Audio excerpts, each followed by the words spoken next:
artificial intelligence is remaking marketing as we speak. And if you're a marketer, you can either get up to speed or get left behind. The choice is yours, and really it's a no-brainer. Join Geoff Livingston and Greg Verdino as they explore the latest AI news, trends, tools, and ideas that are creating the future of marketing today. This is No Brainer, an AI podcast for marketers. Take it away, Geoff and Greg. Hey, this is Greg Verdino. Welcome to No Brainer. I am here as always with my good friend, my buddy, my partner in crime, Geoff Livingston. How are you, my friend? Hey, Greg, how's it going? It's almost the end of summer. My God. Are we rejoicing or are we sad? Are you happy or sad about it? You know, I'm happy to see the sweltering heat and humidity start to dissipate. And I don't mind fall at all. I love fall, but I'm not looking forward to winter. So we'll see. How about you? About the same. As you know me, I'm running like an idiot because I'm training for a marathon. And, running in DC humidity, not fun. Not good. Not good at all. Speaking of winter, we've been speaking a lot on the pod about hype, and of course my connection in my head is, are we entering a new AI winter? Since in fact AI has been kind of up and down and riding the waves since the 1950s, and we go through these hype cycles, then the hype dissipates and we end up in an AI winter and everyone stops investing.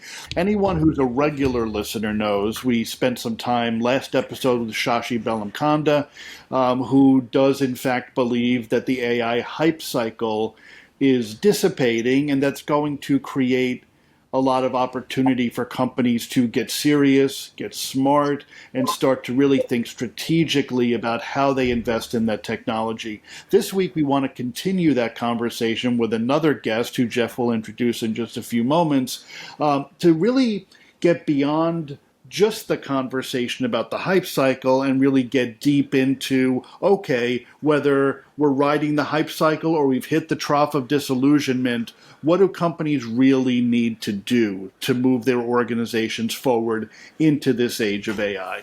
Before I hand off to Geoff to make that introduction, I want to remind everybody, of course, please be sure to subscribe to our channels, like, listen, review, rate, share, tell your friends, tell your loved ones, tell your mother. I'm sure your mother would get a lot of value out of this conversation.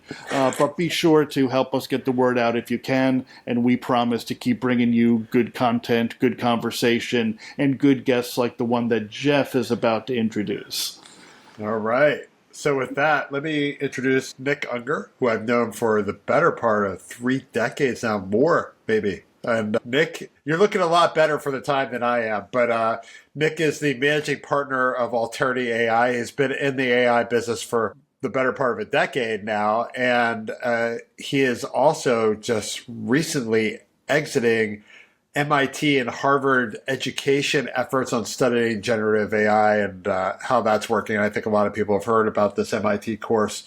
So before we get into all things hype and bubbly and all that stuff, Nick, what was it like going to Harvard and MIT? I think a lot of us kind of want to take that course or some of those courses that are available out there. What's it like? What did you get out of it?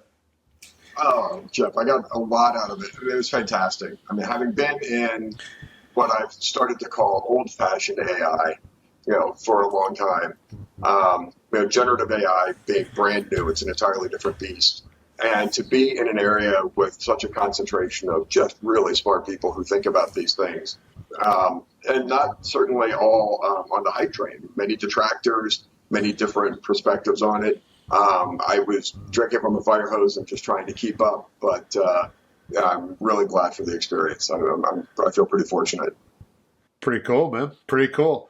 So when we were discussing this episode, we were kind of on the coattails of Shashi's episode where we were talking about this hype wave coming to an end, particularly on the more consumer generative AI front. And when we emailed you about this, you said, well, I don't know if the hype wave is ending. And I thought that's a great place to start this conversation. Is this hype wave actually going to end? And I think, Greg, you have some more color on that as well. Go ahead, Nick. Yeah, I don't think it is. Of course, like everything, it's on how you frame it, right? Are we approaching artificial general intelligence? No. Generative AI is not that. It is very limited. But at the same time, I think we've just begun to tap how powerful it is. It's a level of randomness. I hesitate to use the word creativity because it's not human, but it is a level of randomness that is going to change how people do the things that they do. And as it becomes more affordable and there are new architectures and approaches that make it more accessible, we're going to continue to see just how powerful that injection of random thought that changes, it sparks a lot of behavior from people, and they're ultimately going to be much more productive. Very cool.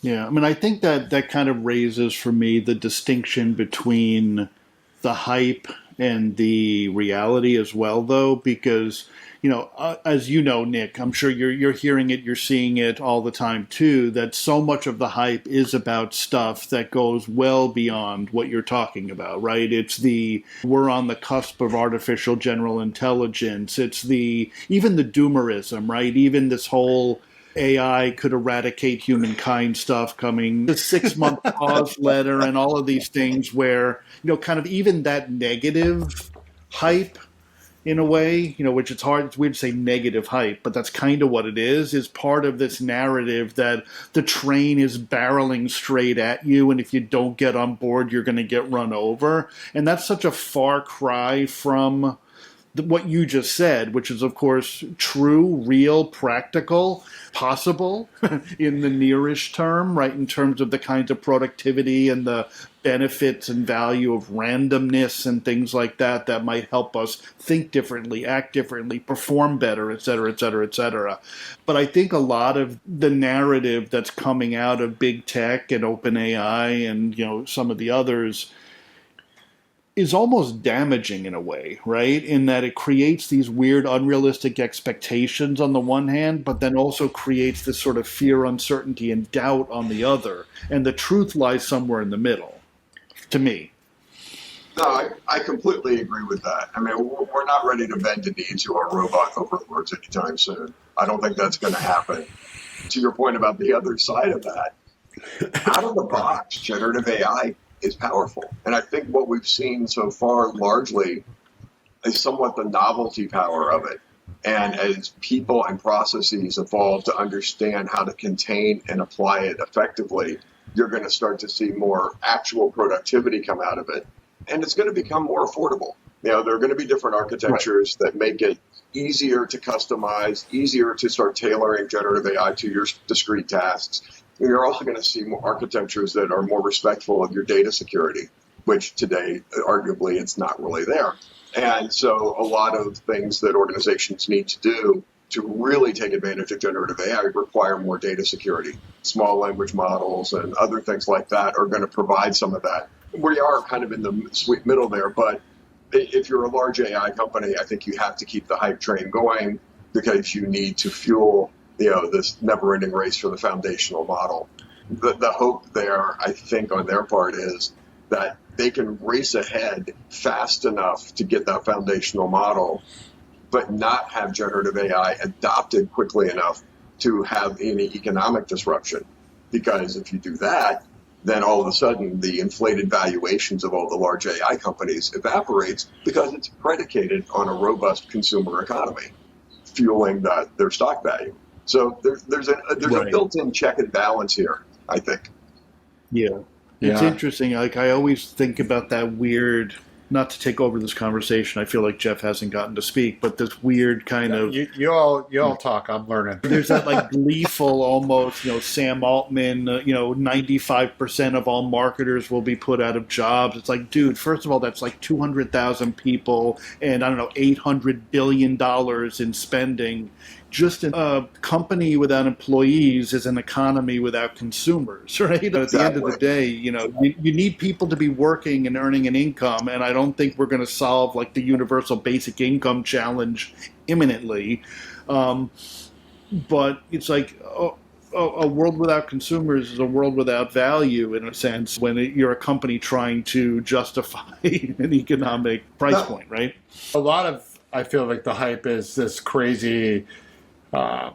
cyclical behavior pattern we see out of Silicon Valley startup culture where they're trying to justify massive venture capital investment, and it's more about financing and their source of revenue. It's sales, right? And in a way, to basically fuel their massive growth, their ability to hire teams. I almost look at OpenAI as this like hot mess that's just trying to stay in front of all of its promise now, because they've built so much valuation. I would love to talk about them and how they've basically disenchanted themselves from Microsoft, their own biggest investor with $13 billion. This is kind of the problem with the hype cycle generally, as we've seen it iteratively. When you had blockchain, when you had the metaverse, and now you have this, and even big data before that. We're benefiting from big data now, but when you look at these different waves, it's this just gigantic panacea that keeps getting painted rather than a product marketing kind of, wow, we have something that's actually useful to you and your particular problem here. There's a lot in what you guys both just said. With respect to the hype cycle, yeah, you have to continue to inflate valuations, in part because you need to create a robust venture capital economy underneath this for all of the infrastructure companies that are needed to support the continued propagation of generative AI. So that trend has to happen. It also has a wonderful effect of being a bit of a distraction as you watch the giant AI companies hoover up every ounce of data that they can get their hands on and kind of push through what may or may not be intellectual property rights. And the courts are lagging behind in terms of figuring that out. The hype cycle certainly helps with that. But Geoff, one thing you said that I want to kind of draw a distinction to, because I get into this discussion a lot. People can say, "Oh, well, this is the next blockchain. This is the next cloud. This is the next internet." No, it's actually none of those things. And it's important. No, it's more like electricity. Yeah. Yeah. So here's how I look at it. Every other technology that we've looked at, more or less historically, has always been a way of saving time and making people more efficient at what they do. What generative AI actually does is it changes people. It actually enhances the people side of the equation, not just the tool and the implementation side of the equation. Now, again, that has to be harnessed, right? As a friend of mine has said repeatedly, everything that comes out of generative AI is a hallucination until a human can verify it. And I think that that's true. But once the processes are in place to do that and do it effectively and harness it, you have now made people that much more effective at doing things that people can uniquely do, in addition to having the leverage and the efficiency of traditional technology. Yeah, very interesting. Greg? I tend to focus, as Geoff knows, heavily on the people side of this. So I really like that we're going there in this conversation. I'd love to hear some of your thoughts, about what is from your perspective, when you look at the things that people are uniquely suited to do in this scenario, how does that play out? How do we use this to lift humans in the organization and the value of humans? And how does an organization need to change in order to capture that value for itself as well? Oh, that's a great question. I'll start with the fact that I think generative AI was sort of unleashed on the world, including the business world. And we're just now starting to appreciate some of the real challenges that need to be managed in that process. Like everything, it starts with people. People need to be educated. Most people, you can have a conversation with a business leader and they'll say, well, we don't really believe in this AI stuff. We don't use it. But man, Microsoft Copilot's really cool. It's really efficient. And you have to explain to them, generative AI is essentially everywhere. It's not just ChatGPT. It's the note taker that you're using. It's the chatbot you're dealing with. It's, Copilot, et cetera. And so there's a significant level of education on just what is generative AI and getting people to understand the pitfalls of it. And then now, Greg, to your question, it's a process thing, right? Understand who owns the output of any work product before it goes to the next level, because there can't be AI owning anything. AI doesn't have responsibility. AI is not human. Knowing where those boundaries are, what your processes and procedures are to do that are important. It's just like onboarding a new kind of employee in some sort of way. Again, it's not human, but your processes have to adapt to accommodate that. So that's where I think it'll take some time. But once that happens, you're going to see job descriptions completely redefined, because there are going to be people in the knowledge economy who can be 5 to 10 times, at some extremes, more productive. I think software writing code is kind of like the one place people look. But there are going to be other places. And kind of calling back to our previous discussion about UBI, my big hope is that that process evolves at a pace that allows for that excess productivity to be put to work by companies, as opposed to creating redundancies in companies. And that is definitely going to be a policy tension that Washington and everybody else needs to pay attention to. When we had Andre Yee on here, he talked about this kind of settling down in a couple of years. He really sees this as an event, a seismic event, where we're just kind of dealing with kind of the repercussions and even the aftershocks of the seismic event of generative landing. His hypothesis was that basically towards the end of 26, early 27, we'll be a lot more familiar with generative AI and how it works with other forms of AI to create these types of systematic impacts that we're talking about. What do you think, if you're a CTO and you're running a large enterprise, what's the right mindset to have about this?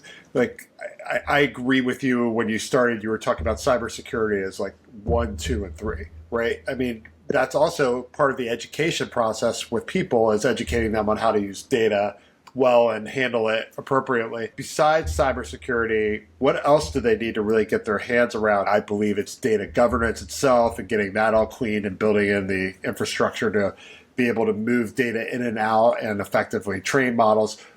What else has to happen in the enterprise to make this a success, so that when you do hit 27, you're not sitting there at ground zero like, well, we didn't really know whether or not Gen AI was impactful. What we've learned is it's not just Gen AI, it's this whole thing, and we're way behind. Good question. I think it comes down to two things. It's people and it's data. I mean, network security in and of itself, bigger attack area, more threats, more ways of responding to those threats. The arms race continues. AI will feed both sides. Data, on the other hand, to your point, you hear all the time, data is the new oil, data is the new gold. Yet companies don't inventory it. They don't understand what they have. They don't tag it. They don't track it as a general rule. So if it really is that powerful, then you're going to have to really change your business model around how you account for your data, literally accounting for it. And on the people side, I would say, because by the way, for a CTO, that's a massive uphill battle to start fighting for the budget necessary to do that effectively. So you're going to have to build a really strong case as to what the risks are of not doing it and getting, the funding necessary to really take that seriously. But that's what will prepare you to really take advantage of AI and all its permutations down the road. On the people side, I would start trying to identify very discrete projects that puts generative AI in the hands of as many people in my company as I can, with very limited consequences for what they do with it. Because you're going to see, as you do with any kind of a product release, you spend all your time trying to imagine, how are people going to break this? And then you think you've got it figured out, and you put it in someone's hands, and they break it in ways you never imagined they could possibly break it. And generative AI is going to be the same kind of thing. People are not going to understand its limitations and proper applications. But it's an iterative process to get your organization educated, to get your organization trained, to find the weak spots and patch them. Because if you don't do that and you wait 2 years for AI to really explode and prove itself in the market, it's going to be too late. You're not going to be able to get your people and process in place in time to take advantage of it. Any thoughts on that, Greg?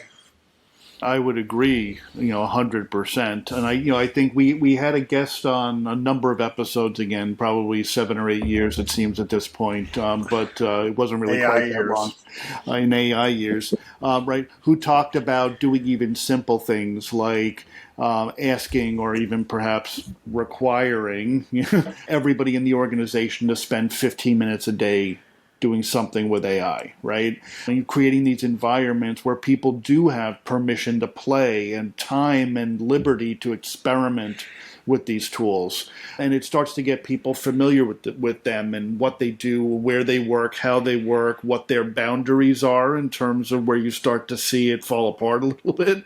And also start to think about how do we as humans, going back to your earlier point, Nick, how do we as humans retain control over the outputs and the outcomes, right? Because ultimately, I believe the authority needs to lie with us, right? We can't just say AI did it, right? That's not going to work for anybody. It's not going to work for management in an organization. It's not going to work for your customers or consumers. And we've seen examples, right, where a chatbot spews something totally irresponsible and a customer ends up suing a company. But I think it is about creating that environment to play and permission to experiment, but then also, I think in a lot of ways, creating an impetus for the individuals in an organization to learn how to use these tools smartly and responsibly.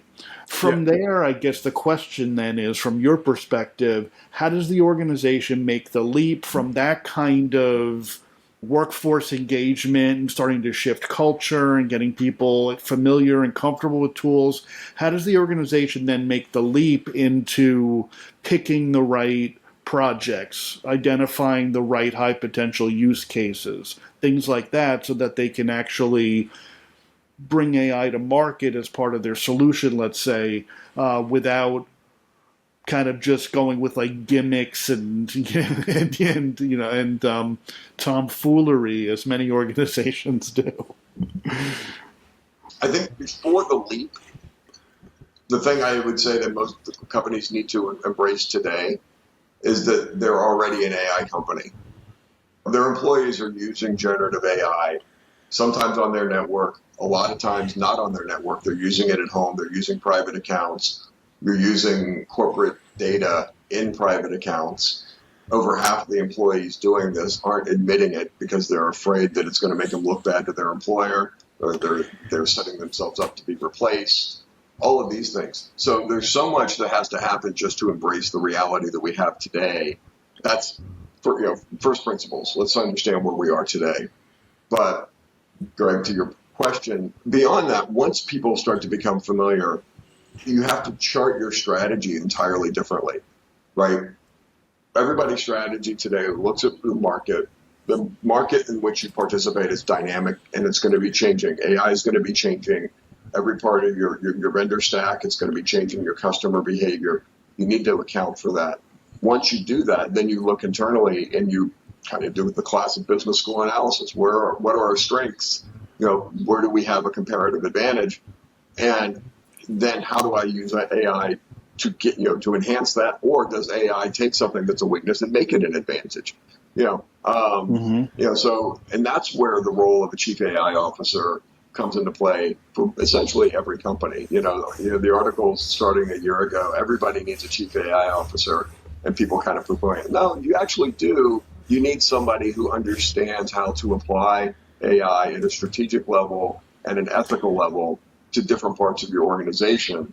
But isn't that a fail on the CTO? I'm sorry? Yeah. Don't you think, though, that that's a fail on the CTO and the CIO, that they haven't stayed on top of it? No, because I think that they have they have full plates trying to execute on whatever their previous mission was.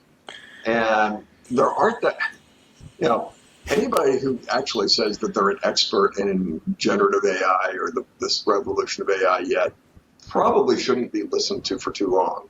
Expert is a really tricky label, right? Knowledgeable, aware, somebody who's studying it, somebody who's contributing to the conversation. Okay, that's all great. But anybody making definitive projections, I'm quite dubious. I'd have to see why it is they believe that, because there's so much we don't know. And we're back in 2008. No social media experts. All jokes aside, I do want to follow up on this, though, because I do think it's an interesting thread. I agree that obviously nobody has that full lockdown. I don't even think the people that create the algorithms themselves have a full lockdown on what's going on. But there's something to be said the way organizations work, where every time there's a new event that there's a new seat, right? A chief data officer is another one, right? How do we like work from an organizational standpoint when now you have a CIO, a CTO, a CDO, and a CAIO? Like, how does that all work? Like, do you need the chief tech guru officer that sits above them all? I guess that's a CTGO. I mean, I don't know. Like, how does that work from an enterprise standpoint where you have all these different, conflicting, yet very interrelated parties? No, that's a good question. I mean, you kind of get the alphabet soup, inside an organization and conflicting silos. And let's start with that, right? Right. I don't see anything breaking up silos any better than generative AI. And I mean that, organizationally, operationally, certainly on the data side. I mean, what Copilot does to your organization and your data governance, I don't know that we've even scratched the surface on some of the challenges there. And it comes back to, and this is something that we kind of heard as a recurring theme over the last 15, 20 years. Every company is a technology company. It is. And every company is an AI company. And most companies, if not every company, are a data company. And every part of management needs to understand that. But that's just knowing that that's a need today doesn't mean that everybody should be there today, because it wasn't a need yesterday. And it's unfair to expect people who've been head down trying to do a job to be up to speed. So you need resources that can get you there. But an organizational mindset needs to embrace this. And yeah, I mean, it depends on the size of the organization, the mission, et cetera, as to how you restructure it. But, as I said, that it's going to change job descriptions. I think it's going to change, it's going to change the org chart too. It's going to change who has authority over what. It's an interesting proposition. I keep thinking of the government and silos and how that would be the ultimate test for your theory there. Good luck with that. Good luck, my friend. No, I'm just kidding. But that's a different animal altogether. The other thing that does bring to mind is change management itself, which is something we see as the kind of, shall we say, the topic that nobody really wants to embrace because it's kind of viewed as a budget waste hole, right? Where I'm spending a bunch of money to get everybody to sing the same song.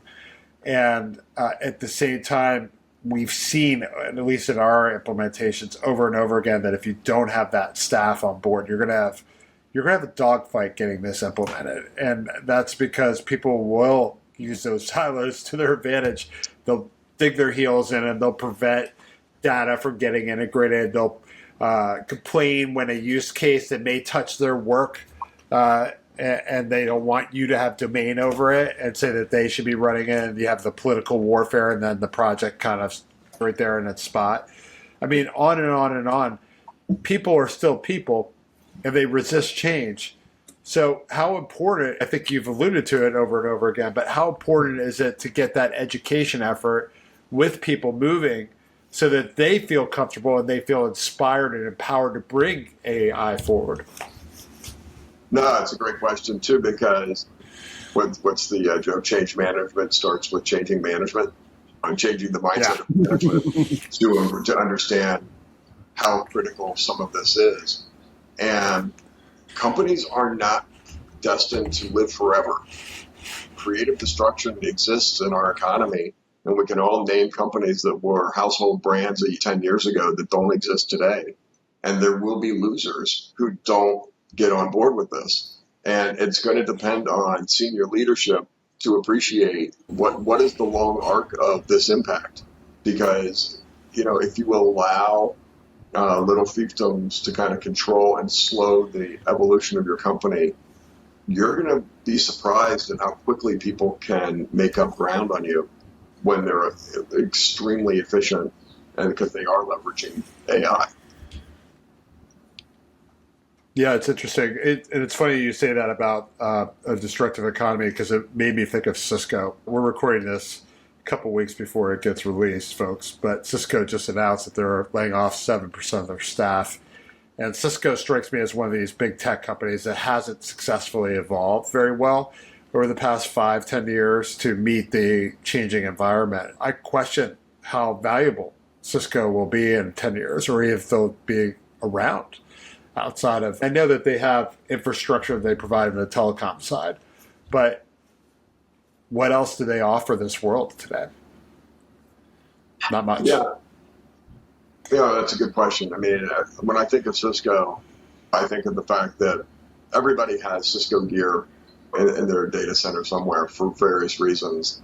And Cisco pioneered, I think, really well 20 years ago, the ability to essentially outsource all their R&D to the venture capital community, let people prove what's the better next step, buy it, and not take that risk, because it was easier to let others take the risk and prove out different theories. Their ability to evaluate and integrate and incorporate all of that is going to be challenged, I think, going forward. It probably helps them if they embrace it properly in some of those tasks, but I don't know, right? I mean, they face the same problem that a lot of people do. To what degree is their infrastructure a commodity, and to what degree are their channels and their sales apparatus enough of a defensive barrier to prevent other people from entering the market? And I don't really answer that. And if you think of AI traditionally as a software play, I mean, I know we're going to see it embedded in hardware, but if you think of it traditionally as a software play, or at least a layer play in the stack, their big entry into software is really WebEx, which is like third. So they do have a lot of challenges, I see. I don't know. Who else do you think's a loser with that, you know? My stock portfolio suggests I should not be picking winners and losers. Do you think Nvidia? Let's go the other way. Winners. Do you think Nvidia continues to dominate? So I'm actually going to go with a couple companies that I'm going to give you a perspective on. I'm going to call them winner or loser. Nvidia is a good one. They're one. Nvidia's explosion in terms of market cap is predicated on the existing transformer architecture being dominant. You know, there are companies out there, Liquid AI being one of them, and there are others that are approaching, the training of large language models in a way that doesn't scale exponentially, or it scales more linearly. And when you start to scale linearly, you don't need nearly the amount of compute to really affect the training of that language model. So, at some point, the appetite for NVIDIA chips potentially starts to wane. But right now, there are so many people who want to go after that, and then you want to start training small language models and everything else. They're just going to move downstream in terms of who their customer base is. But if that's a disruptive transition for them, that could be interesting. They may have there may be some challenges there. I can see that with the world being based around GPTs. Go ahead, Exactly. Another company that's going to be fascinating to watch in my mind is Google, because Google's basically they're set up on AdWords, right? Search. It's not called AdWords anymore, but basically they monetize search, and that is the driver for their income. And monetizing a search word versus monetizing an AI prompt are two entirely different endeavors. And how you create an auction for the types of advertising that has been fueling them for the last 20 years, when you're now in a generative AI world, is going to be fascinating to see. Because I don't know, because that's what feeds everything else at Google, right? I mean, from a business model perspective. So I'll be curious to see how they tackle that. Greg, you got some winners or losers, or just interesting companies you want to talk about? My stock portfolio, I'm sure, is even more of a shambles than Nick's. I think I don't want to necessarily point to anyone as a loser, but echoing what you said about Cisco, I think when you look at the way in which Intel, who I think is now in the process of getting rid of 15,000 people, allowed the ownership of the chip market to just kind of drift away, I think is almost unconscionable. But it's also a sign of how I think a lot of these sort of last generation tech innovators have failed to modernize their organizations and keep on top of innovation the way that they should have or could have, which I suppose in one sense is an argument for the current round of companies to be thinking about, do I need a chief AI officer? On the other hand, it raises the question for me, the same question I had 10, 15 years ago: how can the chief executive officer not be the chief digital officer when everything that can be digital will be digital? Companies hired CDOs who, in the best cases, were catalysts for change, but in many cases were lightning rods, because anything that went wrong, they were right in the crosshairs, and they gave everybody else in the organization permission to not care and end up being defenders of the status quo because it was that guy's job to do digital. I would hate to see that happen with a lot of organizations when it comes to AI. Without naming any more companies by name, I think it's any organization that's not being smart about AI is going to find themselves at a disadvantage, right? Yeah. I'm gonna throw out two, which I'm kind of finding to be interesting, which is SAP and Adobe, only because they seem to be relatively well entrenched in their swim lanes as the leader, whether that be accounting and operations or marketing. And both have gone in on AI, but within that lens, right? And I want to see if they are able to dominate moving forward, and I think they can.